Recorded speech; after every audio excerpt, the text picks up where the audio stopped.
Hello everyone and welcome to Kentinue Music, the show that shines a spotlight on upcoming artists from the county of Kent in the southeast of England. My name is Alex Lane. And I'm Arthur Bromfield. And today on the Beanbag, we've got Gianni Scalera. Roll the titles!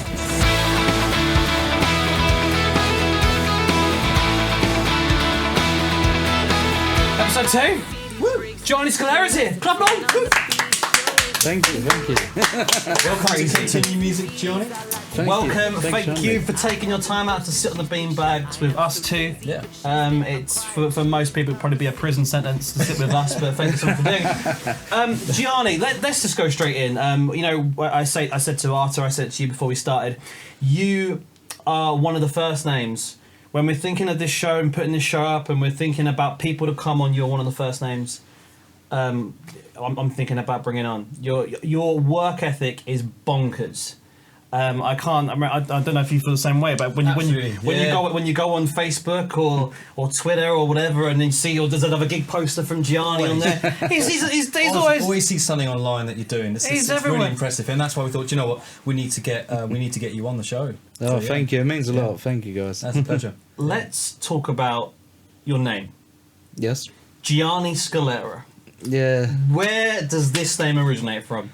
Well, it's definitely no Medway special. It's it's on my dad's side. He's Italian. Well, his parents are Italian. They moved over here in the 60s. Then he was born here, so they moved to Snodland, of all places. Then eventually I was born in Chatham, I think. Yeah. Was you born in St James's? Was it All Saints? That one. Was it All Saints? Yeah. Yes, All Saints. We could be same brothers. We could be brothers. Brothers. There you go. He just got the better genes for the beard. Like that could be crazy. He came out of Lane and he came out of Scalera. Anyway. So you was born in England. You was born in England. Yeah, man. What is when you're growing up? Did you have like an Italian upbringing? Because I went to Italy last year with my girlfriend Hannah, and we went to Lake Como. Okay. Which is beautiful. Nice. Oh my days, you need to go there. And then we spent a day in Milan, and my musical ear was out, and I heard a lot of classical music when I was there. Is that I don't know if that's stereotypical or not. Is that like an Italian sound? What is the Italian music like? I mean, my grandparents probably would have grown up with like the traditional folk stuff, like the old stuff like that, and I don't know. That's the thing, like, my grandparents, I don't think they could name me, like, a certain artist or anyone like that. I mean, I don't think they were that well clued up with, like, some of the more, like, pop stuff, like, I don't know, whatever would have been going on back then, like Elvis and all that. Do you think your musical kind of thing came through your heritage, like, from your grandparents? Do you think there was a musical sort of vein in your family then, going back to that heritage? No, to be honest, no. It was all I think it was all pretty much from like my mum's, like on the more English side of things. Yeah, like I mean, it's all I'm trying to think, like it'd all be like really basic kind of pop stuff at the time, like Britney Spears, whatever was kind of like popular at the time, like Cheeky Girls and all that. Yeah. Fair enough. Yeah, well, I'm surprised. Yeah, it's I know it's kind of probably dampens the whole thing on the Italian side. Later on, sort of growing up, what did you start listening to then? Like if you when you were like a teenager, I'm guessing that's when did you really get into music yourself? Yeah, I think it all started when my cousin Carlo, so I think I must have been maybe about 10 at this point. So he came back from Bluewater with his mate, and they had gone to HMV, and they popped out this Slipknot CD. I think it was All Hope Is Gone, came out at the time, and never heard of them before, never really like dabbled in the world of metal before. It's all very new. Put on the CD, and like there was like this intro song. It weren't like a full song or anything, but it was quite scary sounding. And then looking at all the album artwork, and I was just like, oh my god, like wow. It was terrifying at the time. But for some reason, that sort of terrifying side of it made me sort of intrigued. Right. And that wasn't normally what I'd be like, but for some reason it made me want to get a copy of that CD. Wow. and then I'd annoy the hell out of my dad playing it in the car. So it'd be like pulling up to a red light, and I'm just like headbanging, So like making a. you've always liked showing, heavier stuff. I'm guessing. Was that because obviously that's really heavy, isn't it? I mean, that was like the start of my own musical journey, because there was even stuff like my dad really loved Bee Gees, like, and there would always be that in the car growing up. And like I said, like the Britney Spears, like all that, whatever was like popular at the time as well. And my mum really liked stuff like Kings of Leon and even Nickelback. I know, very controversial band, but I think they're great. I don't care what anyone says. They're great. I agree. I think this Nickelback hatred just comes from social media. Yeah. You're talking about back in the day. You're talking about that era, like songs like Far Away and Yes. Yeah. like what's that? They got that song on WWE now, that Burn Into the Ground. Like that that's a Dark banger, Horse yeah. album. Banging tunes, Rockstar. I think there's something banging. wrong with them. I don't know where all the hate came from. Maybe I'm the one who's missing something here. But I actually think they sound great. They're a great sounding band. And they were like the first band I saw live. Really? Where'd you see them? Wow. So it was back in 2012. It was at the O2 Arena, and it was the Here and Now tour basically. It was for that album. Was that the This Is How You Remind Me? Was it that? Oh no, that was way after. It was it was way after. You had a song like one of my favourites is This Means War. It was like quite a heavy one. Right, like, yeah. It was like the opening track, and like it's pretty good. Like I don't know if it's my favourite album of theirs, but it's still pretty good. Dude, and with Nickelback, I can kind of hear that because they do some of their ballads. Like they got some great ballads. They've got some great ballads, but they can go heavy as hell at some point. Definitely. So you spoke about Slipknot and that was and Carlo was obviously showed you that. Was it Slipknot that made you want to have a piece of that and do the music, or did Carlo help you at all? Like, what was like your first introduction to start doing some shows and doing music on your own? Well, in a way, they did kind of make me want to really start playing guitar, Slipknot. But at the same time, it was also my cousin Carlo did play guitar, like quite a bit before I did. Like, he definitely had a few years on me for sure.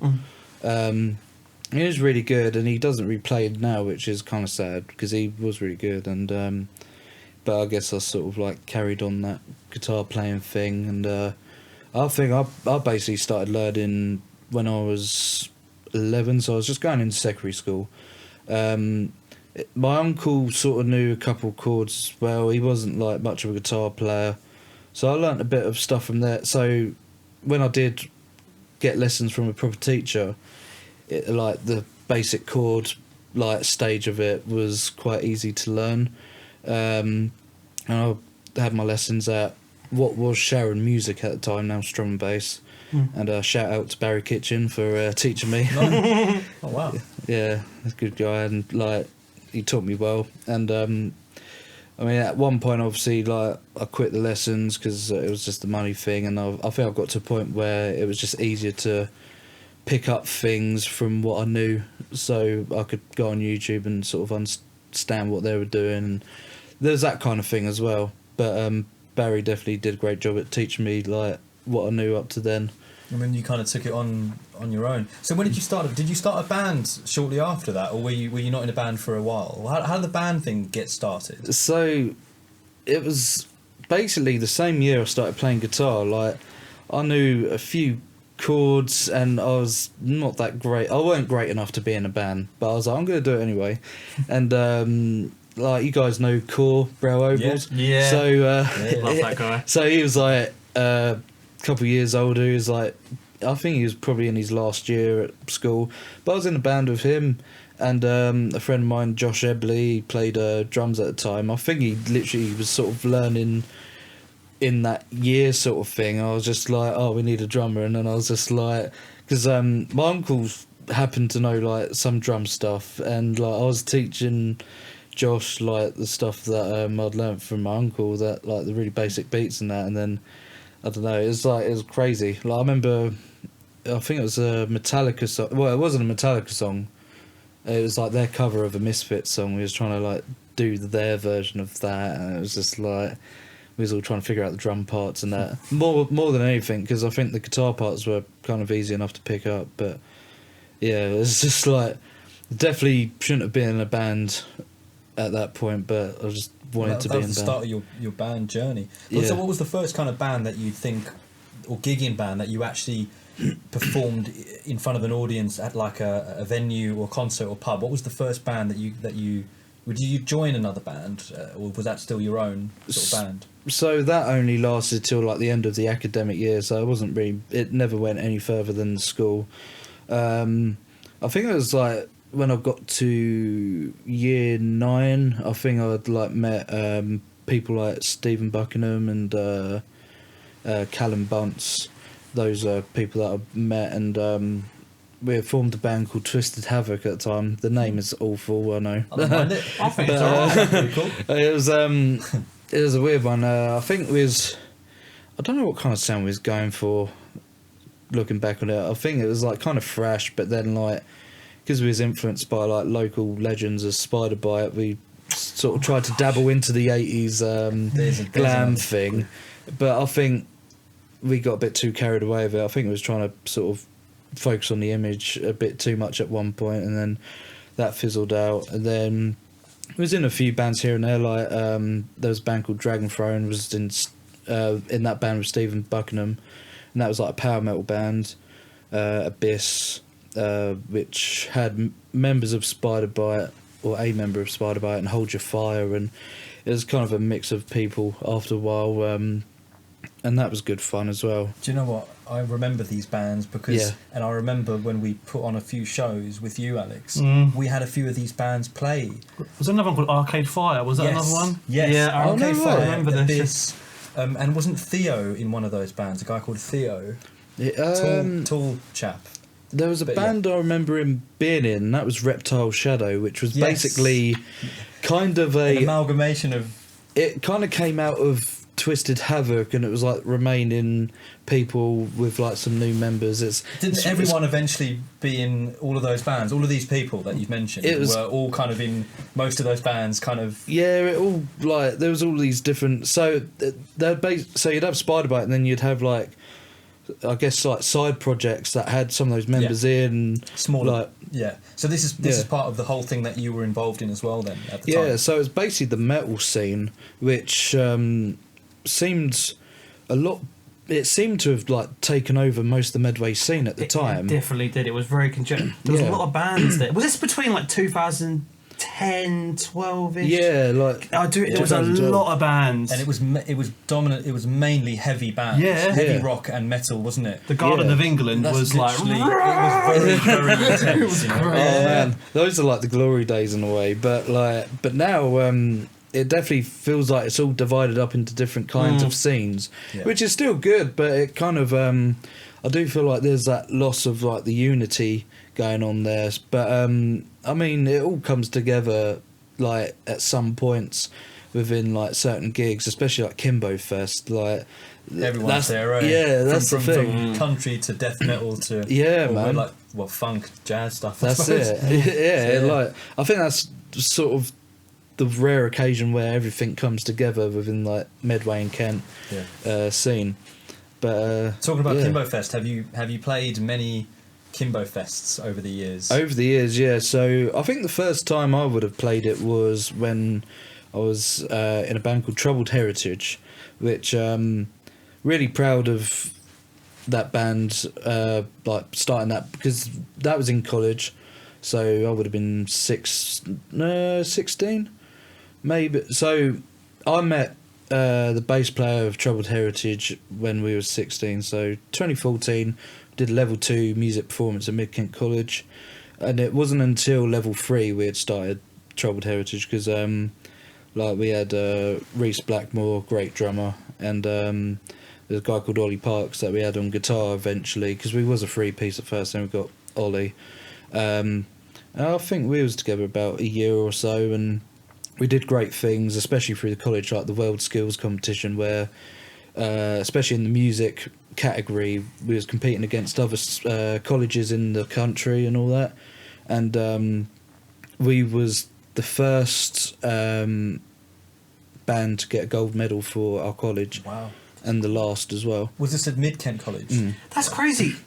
Wow. When was you at Mid Kent? I was at Mid Kent because I was studying acting in musical theatre, and it was in the same block. That's Right. correct. Yeah. What year was you there then? So I started there 2014. Must have ended maybe 2017. I want to say. Maybe I was a little bit earlier. Was Graham Waller still there? I think he might have gone by the time I Yeah, was so there. we might have just missed him because that's crazy. And Small Troubled world. Heritage, you formed that whole band at Mid Kent College, didn't you? I think That's it. Yeah. And that's how you met everyone as well. yeah, like so- Reese and all of those guys. Yeah. So Yeah. I mean, we'd do like some of the gigs at the college, and we'd been writing our own songs, predominantly like our original stuff. And at the time, I would have been getting into the scene within like Poker Loco, and I was just like, guys, we got to play here. We got to do more gigs that aren't in college and more outside of college, and that's where it all started. And our first gig at Poco really like went down a treat, Yeah. and got a lot of love from everyone, and like especially over the time we was playing there. And I mean, I never thought we'd ever play London, but we did. Like That was New Cross Inn. Yeah, New Cross And Inn, we man. actually hosted that, Alex. We did. Yes. What was? I hosted that and got Troubled Heritage to play that show at New Cross Inn. Was Yeah. that the only London show you did with Troubled Heritage? We did a couple at New Cross Inn. That was like, an incredible band. Honestly, that thank was you. amazing. And do you know, I didn't have a clue at the time, but I was like, I want to manage them, and I didn't know like, what I was. I didn't know what I was talking about at the time, but I was so excited about the band that I somehow wanted to do something, and take it to another level. But anyway, I'll let you, carry on with that. It's Troubled Heritage. But was like, amazing. I'll never forget. I think it was that particular first New Cross Inn gig we did. So supporting Weekend Recovery, like we got a lift up with you, Yeah. like the whole band, and then we was just like, Really? Yes. Yeah, it was crazy. We go way like- back. Yeah, you didn't even realise this, did you? No. Yeah, man, we've got history. honestly, like- Troubled Heritage. We've got heritage, but that was all Troubled Heritage, and that wasn't your guitarist. Wasn't Zach in your band? He was eventually, not at that point. That was Ollie Parks, but Zach, he joined. You won't believe it. Zach Schultz was in Troubled Heritage. Yeah. Seriously? Yeah, man. Good times. That's Yeah, crazy. There's a man. bit of history That's for a you. small world. Yeah. I did not do a show of you at New Cross. I think You it might- was you that did. same one. So Might Did have I do? I swear I might have, because I You used might to have. open up for all these Yeah. heavy metal bands. Yes. There's me going, hey guys, how you doing? But you were great though. It was great. You Yeah, had man. a certain sound of That Diverse. used to scare the hell, because that era we're talking, a lot of metal bands, and I'm there You were like the warmer "Set up. up into year 3000. yes, I remember you covering that, especially when we I played there New as Cross, well? man. I swear. And then Troubled Heritage, and then Weekend Recovery. I think we headlined it. I don't know. I can't remember. There was also a band called Avoid, and there was a band called Your Mum as well. Yes, with the But, girl on the bass. Yeah, man, Yes! they were Oh my so days. good. This is the same event. This is crazy. We were all I was there. I was there. Well, there you go. Dude. Everyone got topless and whatever. Like, Literally, everyone was naked. Yes, at the end. yes. And it was like a Thursday or Wednesday Well, so we night. was all there. It was a weeknight. Yeah, I as think well. We were at so. work the next day. Yeah. It was like Yeah. 1 or 2 in the morning by the time we got But I home. went to the bowling alley, so it was fine. It wasn't fun. I for me. remember that. Yeah, it was crazy. yeah, 'Cause I think I they mean, we would only had college the next day, but even then, like, Now though, we move on to that point of Troubled Heritage.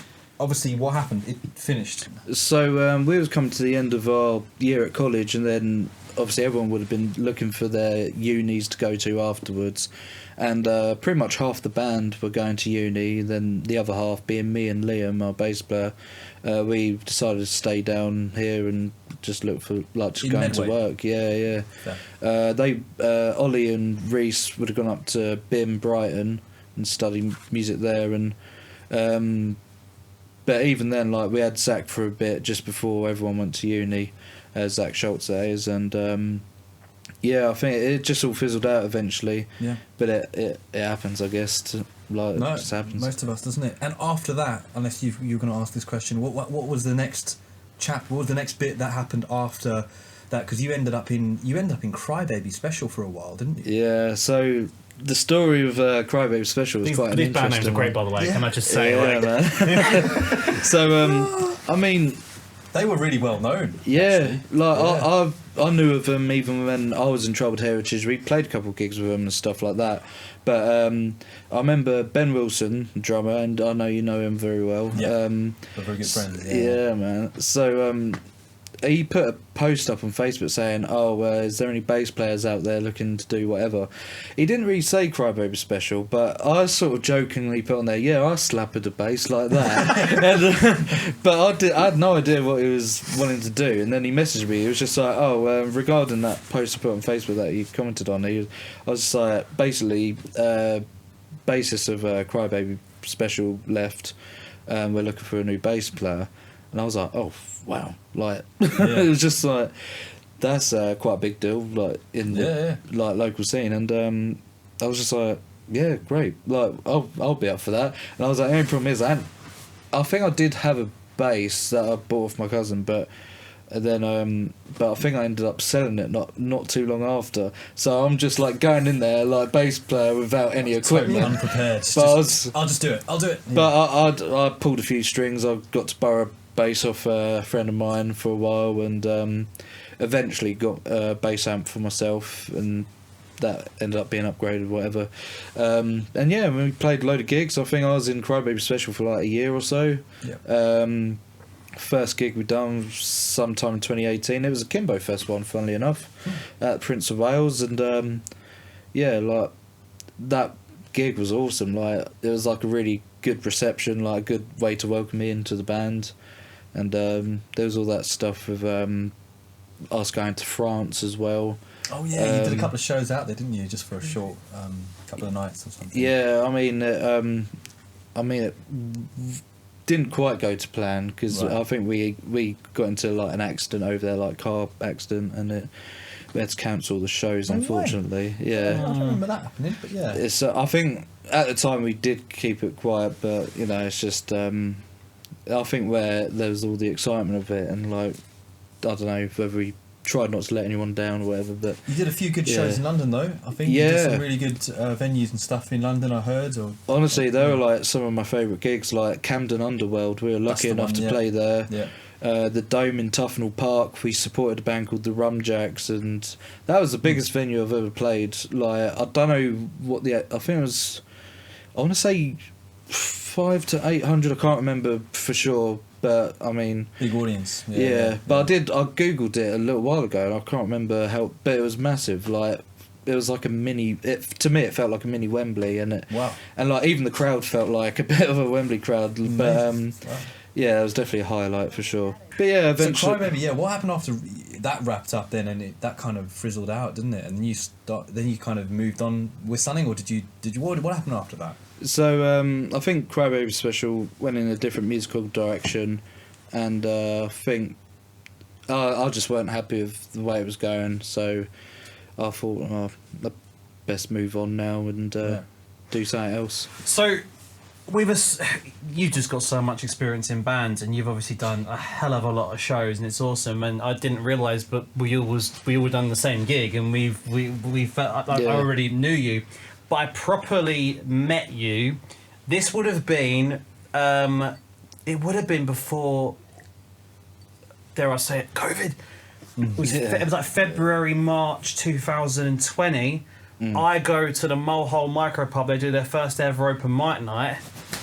You're there. I went with my friend Shannon Turner, Josh Hassel, Jerry Wilco went there. We all went. Gianni was there. Right. And I remember you played a song of yours, In Times of Grief. Yes, yeah, that's one of my songs. And I remember, when someone's good. You know when someone's good when they play a tune, and the whole place they go like they're being quiet and they're looking at him playing. Wow. Whole place they're just taken by Gianni. And some guy come up to him. Right. I don't know if you remember. Some guy came up to you, and you got this guy choked up. He was like proper like upset because the Times of Grief song, it really spoke to him. Oh no! Do you remember that? And he come up to you and he was like, "Dude, that song really hit home for me." Do you remember that? Because I do. It sounds bad, but I don't think I remember that happening at that gig. Wow. I know that he's capable. I know how. And I'm grateful that I was able to connect someone that way. You were so he was so you were so like really because at that point you get to know is he going to turn around and go, well, obviously I'm brilliant, like, because he could have done it, but you were so like shocked and humbled by it. And then we had a conversation in the back, But I know I've gone wide. I'll bring it back in. But how do we get from, your troubled heritage days, your Crybaby special? Was there a point where you're like, I just want to do a little bit of acousticy stuff on my own? It's kind of weird because I remember through like assessments that we had to do through college, I think I did dabble in some acoustic stuff, and I was like trying to experiment with like writing acoustic songs, and it kind of came from them. And then I was just like, after Crybaby, I thought, I'll revisit some of those songs, and then write some more songs in that style with like the acoustic stuff. Because I was listening to people like Andy McKee and John. Dude, I Gong can at hear the that. time. I was about to say, I can hear that in your man. playing. And do you know, I tell you what, I listened to that In Times of Groove song today as well, and like the playing, it's so Andy McKee. But how hard it is to play like Andy McKee, like what you're doing, but then still sing in melody. I have no idea. That is so good how you do that. Well, I think the only element of Andy McKee I don't have in my stuff is like the crazy percussive tapping stuff. On up and down the Yeah. neck. He's But- mad, Andy McKee. That just would have taken me too long to master, so I was like, I'm pretty competent with like finger picking and whatnot, so stick with that. And I was experimenting with a lot of like alternate tunings, open tunings at the time, and it really, those kind of tunings really open your songwriting process, like your ability to write songs and stuff, and it really makes you think outside the box. And I'm glad that I did experiment with all that stuff. And I think I was even listening to a lot of Volta Bridge at the time. I know they do that kind of stuff here and there. I've been listening to them a long time, to be fair, but I was finally sort of understanding how they write the sort of songs they do, and it kind of got into some of my songwriting things, especially lyrically as well, like trying to make it sound more poetic than, like, no disrespect to like Ed Sheeran, but Ed Sheeran's quite literal in a way. I mean, it's probably metaphoric in places, but like when he's saying stuff about like, I don't know, God, like about like drinking or like eating Doritos with whoever the fuck it was, stuff like that. Yeah. It's like very kind of literal lyrics, you know what I mean? Yeah. But like I was trying to be a bit more like poetic and stuff. Like, I know it sounds pretentious, but like I just thought it was. I mean, I was already trying to think outside the box guitar wise, so lyrically, I had to do the same. So be a bit more artistic about it. How long were you doing that for? That acoustic thing? For a couple of years? Yeah, I think it was a good couple of Yeah. years, and like even released like a live EP thing. Seaside Sessions. That's it. Yeah. He's got some. If you type in Gianni Scalera on Spotify, Apple Yeah. Music, whatever, he's got some live tunes on there, and there's some such good stuff. Didn't you record one of them in your bedroom? Yeah, so there's a live version of Time to Myself, which was on the Seaside Sessions thing, but during lockdown I decided to re-record that song in a more like electric kind of band vibe thing, but I was the only one in the band sort of thing. It was just like I had a sample pad acting as a drum kit, I had a Right. bass on me, and So you just did it all Guitars. yourself? At Yeah. home? Wow. That's crazy. like It's I amazing. bought the stuff like during lockdown or when lockdown was like lifting sort of thing. Yeah. Like I got like a MacBook from CEX like for a like decent price, and got that, the audio interface, just all the stuff I needed. Wow. And yeah, and I spent like a good couple of months on that song alone. I had Whether all it the was- time in the world to do it. Yeah, I had the time to myself. It's crazy man. because like we talk about these heavy metal days, and it was a heavy metal era. Like it was mad. But and then you do this like 180. You're doing this Yeah. great singer songwriting stuff, and it was so good. Like I said, you couldn't hear a pin drop That's in amazing. this place. Arthur, my I've seen. boy. No, I know. I've seen him. He's Everyone was phenomenal. literally like He gushing is- over this guy, and you He's honestly phenomenal. killed. You had a hat on. You had a. Yeah, I still wear it occasionally. Really? I've not worn it as much, admittedly, but That's Then I personally think I think he's smashing it. I think he's hitting home runs all over the place with his singer songwriters. But then I look on the socials, and then we get this thing called Gianni Scalera and the Jury. And my question is, what the hell's that? Tell us, come on, Gianni. So- Tell us about this project. that all started from a project that wasn't initially mine. So Harley Dighton, who is known for being in the Ovines, and Liam Ponder from Troubled Heritage, Penthouse, and all those kind of bands, they were going to start a covers band with a guy called Tom Rawlins, who was playing guitar and vocals at the time. I think they were probably learning some songs with him at the time, and I think it just fizzled out, and they just parted ways. And Liam and Harley were still going to do the that covers band, but they were struggling to sort of figure out who to have for guitar and vocals. And Zach was just like, "Why don't you just get Gianni? He's got a good voice and he play guitar well." And they were like, "Oh yeah." Then they asked me, and I was like, "Yeah, I'll be Sweet. cool with that. A good way down. to earn money as well." Obviously, it weren't just for the money, because I had a job anyway and still do. But yeah, then eventually we was learning all these songs for a cover set, and then I was thinking to myself with the songs that I've got written as a solo artist, I was just like, I want to sort of amplify them and make more of a band setting, as well as writing songs that aren't quite in the same vein as the songs I had before, a bit more like rock, and so I did think about having a separate band for that, but I was like, I've already got two great musicians here, what's the point of asking anyone else? So I asked them, and they were cool with it. And originally the cover band thing was going to be called the Cover Brothers, and it was the most cheesiest name going, and I think we didn't use that name in the end because there was a band called Covers from Another Mother, and it was very similar. It's very similar. But Was that a local band? Another mother. yeah, they're like a covers band, function band. Do you remember, or is it yeah. really? I'm sorry to be controversial, but there was a band, and they were at Mid Kent College. They were called Jazz on Your Face. What? No. Did you? No, I never heard of To them. God, I did not I know- swear I did not to know God, about and they that. got introduced, and people were like, "What?" What? I remember it in the theatre. But anyway, sorry. But this. So is Gianni Scalera in a jury? Is it covers? Are you doing some songwriting stuff? Is it a bit of both? What is the crack? So we did sort of wonder whether to have separate names for whatever gigs we're going to do, and I thought after a while we just sort of thought it might be a bit confusing to have two different names for the same band basically. So we was just like, we'll have it as Gianni Scalera, but I wanted it to be Gianni Scalera and the something, and we was coming up with all these different things, and none of them were sitting right. And Liam all of a sudden just comes up with the jury, and I'm like, sweet, that'd be great. And he was like, what about the fighting jury? I was like, no, the jury. And that was a very vivid memory. This was all on our group chat on Facebook, and but yeah, and then we settled on a name. Then again we was learning more songs for our cover set.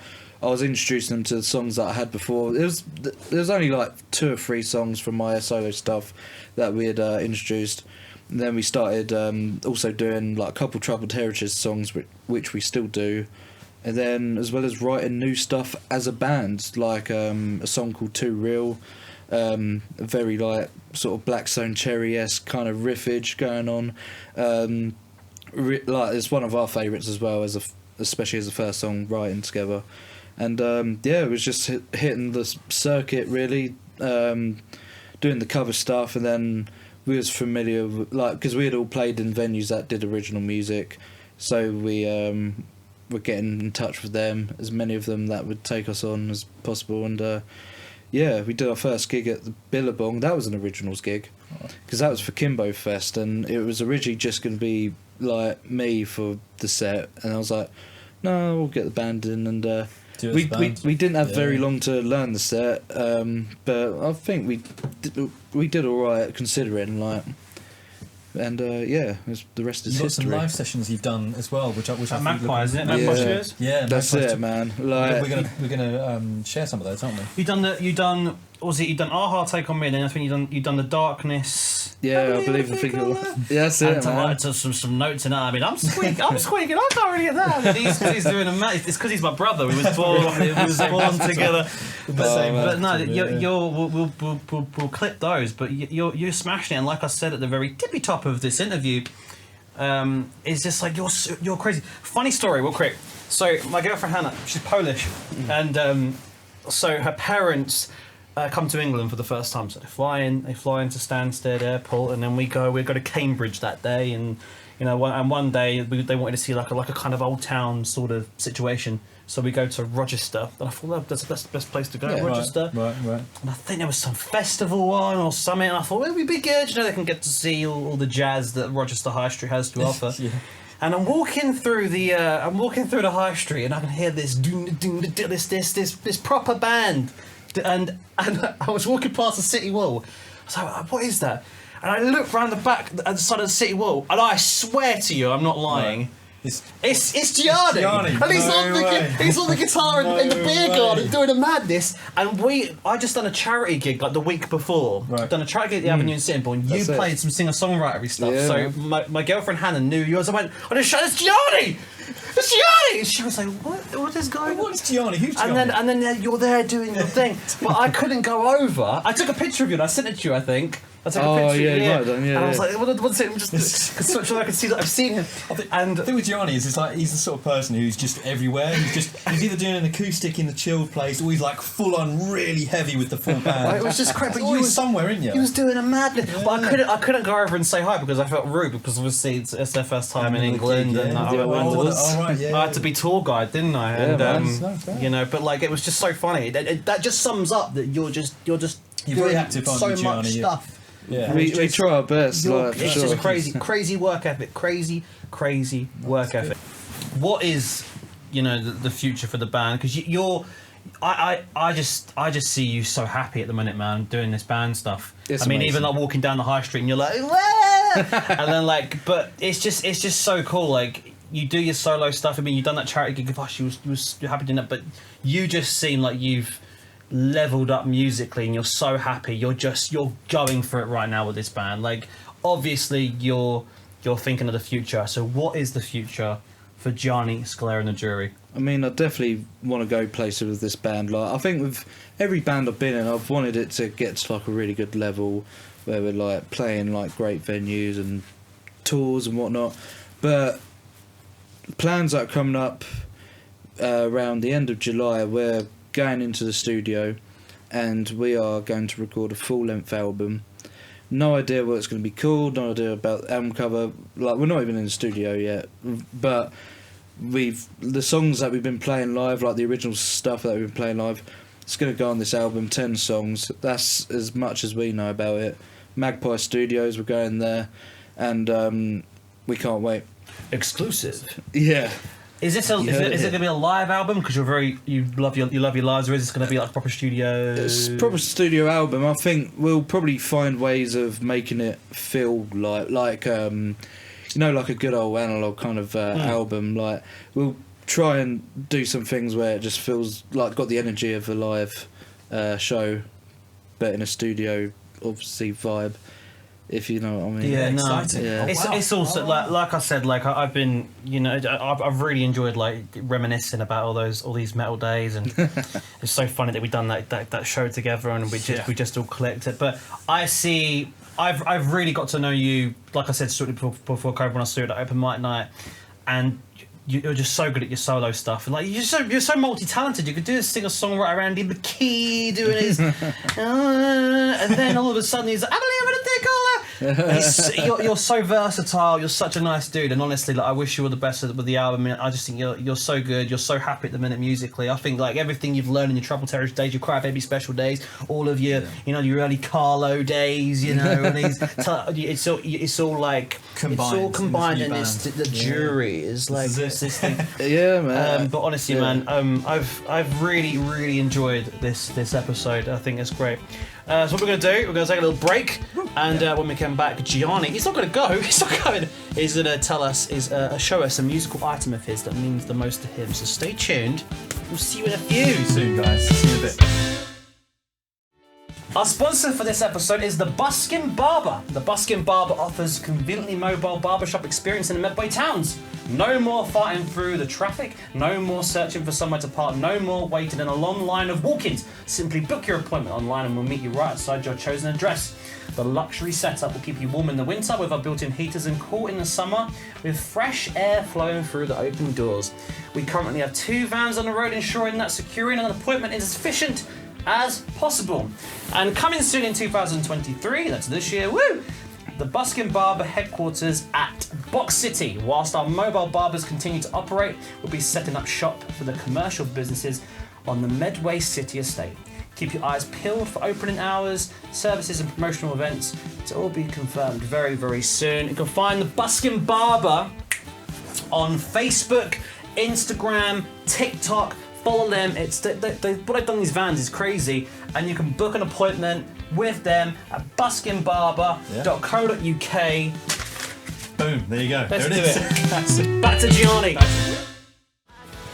We are back with Gianni Scalera episode 2. He's still here with us. Great episode so far, but we're not done. Gianni, you've got a musical item in your hand. I can see it. I can't see it right now, but there it is. Wow. What have you brought Look along? at this photograph. See, Nickelback aren't too bad, are they? There So, we asked our guests to bring in a musical item that means the most to them. There is a picture of you with someone there. Who is that? Who are you with? So this is the guitarist of Blackstone Cherry. His name's Ben Wells. This was taken outside of Caerphilly Castle in Wales. This was so basically me and my girlfriend, we love Blackstone Cherry. We've seen them 5 times in total, but this was our second time seeing them, and we drove all the way to Wales to see them. We made a weekend of it, and so we was in the queue for the gig, and we had like made friends with some of the people that were there, and we saw Mr. Ben Wells walk out of the castle, and I was like, oh, it'd be so cool to get a picture of him. But I was like too shy, and a friend that were made in the queue, Flip, he called him over. He's like, Ben, can this guy get a picture of you? I was like, no way. And he was like, yeah, sure, man. And like, obviously there I am with him, and he like flipped at the picture for me, and it was just a crazy time being in Wales, because we got there on the Friday. The gig was on Saturday, so we checked into the hotel just before going to bed. This is around midnight. I just thought to myself, oh my god, I forgot to pack the tickets in our bags. What? And I told my girlfriend Gracie that at the time. She was just like, you're joking. I was like, no, and she just laughed herself to sleep. And I was like, what am I going to do? No way. So What? I was panicking. I was like, right, I can't do anything now. I'm just going to go to bed, sort it out in the morning. So I was trying to get hold of Ticketmaster. They were absolutely useless. Because there's no like official number, I don't feel, to call them. No, there isn't. And No. when I did get through to someone, they basically said, oh, you need to go through the people that like the booking agents for that particular gig. And I was like even my girlfriend told me, she would be like, I was too depressed to eat breakfast at the time. I was like stressed. So Travelled all that way as well, yeah. but we got to Caerphilly. We were trying to figure it all out, and eventually we bumped into Blackstone Cherry fans, and we had told them all about the situation, because they asked us if we were going. We was like, well, we were supposed to, but left tickets at home. And they were like, well, have you got a picture of the tickets? And I was like, well, I'll see if my mum's got to send you a photo. yeah, so she sent us a photo, and like the door guys managed to scan the barcodes on Brilliant. them evenally. Oh, wow. That's long story short, and So you got to see him in the end. yeah, it was amazing. You got but a photo. but I can't believe I forgot the ticket, and it was like 3-hour drive Yeah. to Wales, and Very lucky there. Yeah. and because of that situation, I think the next day, like when we was like checking out, we had to go back into our room and get all our stuff and that. And I made a joke for like, oh, I forgot the key card. And she was like, and my girlfriend's just like, well, I'm going to use your head to open the door, like, that sort of thing. And it was an unforgettable experience, like for the good and bad reasons of it. And even Gracie says on my gravestone, it will say that time where he lost the tickets or forgot the tickets. Brilliant. What an experience. Show the photo. Let's See that photo one more time. See that That's photo one it. more Look time. at That's that. great. It was a very brief So moment. where'd you keep that photo? Is it just next to you, like in your It's in my bedroom, like wherever I can put it. the most important? And item? another thing I wish I could have brought in as well. So at the end of the gig, they throw out like drumsticks, set lists, whatever. One of the techs threw out a set list. It fell on the floor, and I rushed to it, and I managed to get it. Nice. I So framed cool. it. I wanted to bring it today, but I thought, no, I don't want to take too much stuff, but I've got a set list That's that's from that Wow. gig. That is incredible. awesome. So Thank you so much for bringing that. Honestly, Thank you so Gianni much. Scalera. So, not done. Gianni's going to play us out. He's going to play us out of a tune. Just before you play it, thanks so much for coming on. This has been, Thanks for this has having been a me, lot of guys. fun. This has been a lot One of of the fun. best interviews we've had. Honestly, Thank honestly, you. out of all the two we've done, Oh, this but- is Loads more to come, though. There's more to come. But honestly, Johnny, thank you so much for coming in. What are you gonna play? Because you're gonna do some Mandy McKee kind of singer songwriter. What are you playing for us? I mean, it's a little more something that the jury do now, but I wrote this before being with the jury. It's a song called Easy Target. I actually wrote it at work because I was having a really bad day at work, and I thought it was a good way to vent. So so made this song. It was kind of like I thought I'd make like a kind of pop rocky kind of song, like maybe say like Foo Fighters with a bit of Bruce Springsteen influences. It was kind of meant to be a bit of a joke really at first, but I was just like, you know what, I'll put these lyrics about bad day at work in there, and it'll be like, you know, hopefully it'll be good. I'm looking forward to hearing it. Is that song going to be on the upcoming album? It will be, and it will sound There a you little go. bit different, like obviously because there's a few more like layers and whatnot. But yeah, you'll hear it in a very stripped back form. Looking forward to it. Can't wait. Gianni, thank you so much. Thank you. Gianni, you've Wow. been amazing. We're gonna clap Yeah. him. We're gonna clap him. Gianni, Thank you. Gianni's going to play us out. Thank you so much for sticking around for episode Tuning 2. in. There's going to be some more stuff Loads coming more. very soon. Loads and all more. that's left to say is to be continued. Thanks, guys. Gianni, See you pass soon. out in a bit. Take care. See you later. Look at this photograph.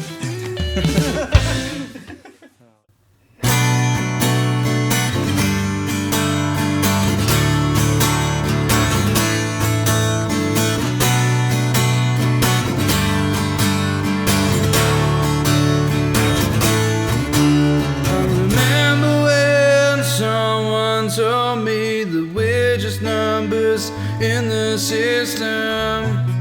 Hate to say it, but I don't think that they were wrong. No matter how hard I work, it's never enough for the boss man. You can bend over backwards, but in the end you will break your back. Do you think that I'm an easy target to shoot down? Is it really that amusing to run me to the ground? All you seem to do is fill my head with doubt.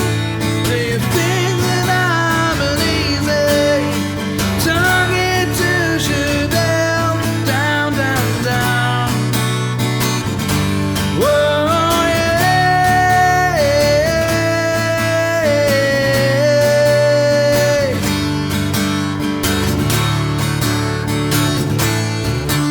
There is only so much that you can do to get through the day, hoping they approve. Keep on pushing till you feel beaten black and blue. In sickness and in health, you vow to overwork yourself. Remember to put your life first. Don't let anyone make it worse.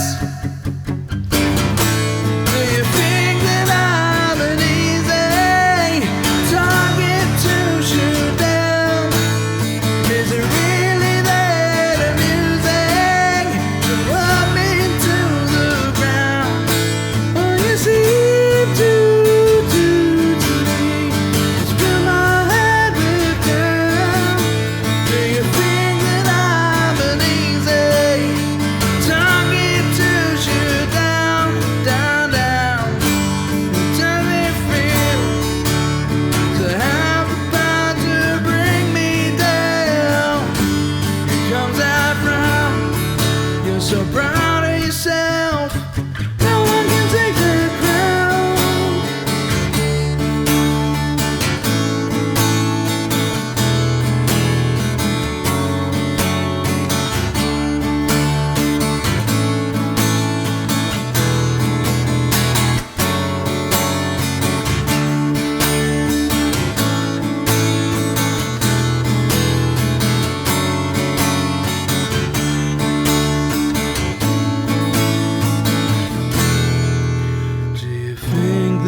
get to shoot down. Do you feel